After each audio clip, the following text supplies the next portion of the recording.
راجل اشتغلت من سنه 96 في اداره الموارد البشريه وادارات التبييض.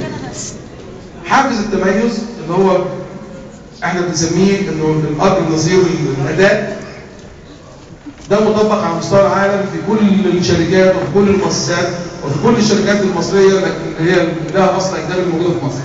ان مفيش حد الاثنين بيعملوا نفس الوظيفه، مش معنى كده ان يبقى الدخل بتاعهم ثابت.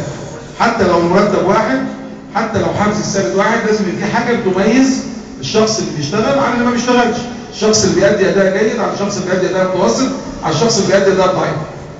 فالمبدا اللي دخله الدكتور علي مسامحي من 5-6 سنين المبدا هايل، لكن المشكله فين؟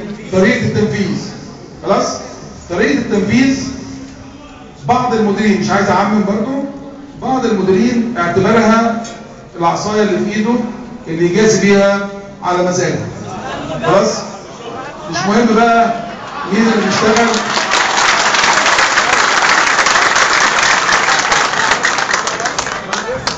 في واحد من الناس اللي انا حاولتهم للتحقيق النهارده طلبت مراجعه حافز التميز لل6 شهور اللي فاتوا، عشان عايز اشوف بقى الناس اللي بتاخد كل شهر مش عارف ايه والناس اللي بتخش. فطلبت من لجنه التحقيق ان هم يجيبوا لي الحافز المتميز للناس بتوعه في ال6 شهور اللي فاتوا، ومين اللي بياخد على طول ومين اللي ما بياخدش ومين بتاعه، وهطلب منه ان يفسر لي. خلص بس الله يخليكي. مستشارين يا ريس. ماشي نقطة بعدين. اتفضل الناس اللي اتحولت كلها للتحقيق مفيش حد منهم من البريد، كلهم من المستشارين. هقول لكم ايه بس اكتر من كده.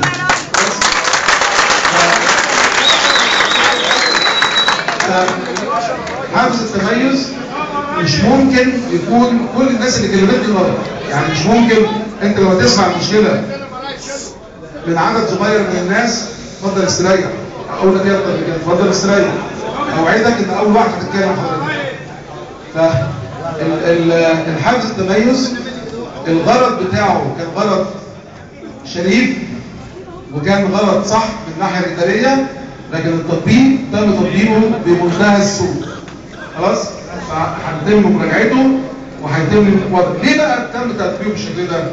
لأكثر من سبب، او السببين الرئيسيين ان في بعض المديرين في اي مؤسسه، حتى انا اشتغلت بره مصر كتير جدا، في كل المؤسسات في بعض المديرين اللي الاخلاقيات بتاعتهم مش على المستوى المطلوب فبيظلموا بعض الناس، بس دي دايما نسبتهم مش المفروض انها تبقى كبيره.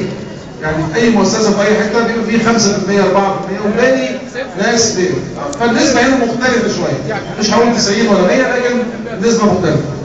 المشكله الثانيه ان الاخوه والاخوات اللي هم تم ترقيتهم لوظائف اداريه واداريه عليا لم يتم تدريبهم ازاي يقدروا يقيسوا الاداء، ازاي يقدروا يعملوا تقييم للموظفين بطريقه بطريقه صح. لم يتم. انا شفت التدريبات اللي الناس خدتها. بس يا محمد علي. فجزء من المشكله بيرجع السبب فيه لنوعيه بعض المديرين، مش كلهم، لكن الجزء الاكبر ان ما كانش فيه اهتمام، مش بس في الهيئه على فكره. انا دلوقتي بعد اللي شفته في الهيئه، حافز التميز لو طبق بالطريقه اللي بتطبق في الهيئه في اي مؤسسه حكوميه مش هينجح. مش هينجح. خلاص؟ طب هنعمل ايه؟ ده اللي بفكر فيه دلوقتي. كل اللي انا عايز اقوله لكم ان ادونا فرصه نشتغل. انت النهارده اولا انت ممكن تتظاهر في اي يوم في الدنيا. النهارده ما هواش حاجه يعني يوم مظاهرات او بكره او بعد. يا سيدي لو لقيت الدنيا ما بتتحركش في الطريق الصحيح تظاهر زي ما انت عايز. وقف العمل زي ما انت عايز. خلاص؟ احنا بنقول راينا بس. انا فاهم، مش بتكلم عليكم، بتكلم عامه. البلد كلها كانت لوحدها واحنا بنيجي الشغل. انا كلمت الاستاذ مسعد، كان قابلته في الهيئه في العتبه، وقلت له الناس عندك واضح ان هم ناس مش عنده يعني في الاداره بتاعته، بس في الرمسيس على المكتب ناس شكلهم ناس محترمه، انا عايز اجي اقابلهم. الاستاذ مسعد ما طلبش مني ان انا اجي اقابلهم، انا اللي قلت له، وهو موجود اسالوه في يوم من الايام. انا قلت له انا عايز اجي اقعد مع الناس بتوع رمسيس، وحتى سالته قلت له هل على مره واحده ولا على مرتين، قال لي نعمل اول مره وبعدين لو احتاجنا مره ثانيه عشان عدد كبير. قلت له انا مستعد اجي مره واثنين لو ده هيساعد ان انا اقدر اتواصل معاك. فانا يعني بشكركم على الفتره اللي فاتت، لكن اطلب منكم ان انتم تساعدوني في ان انا تدوني فرصه ان اقدر اعمل حاجه. عايزين فتره من الزمنيه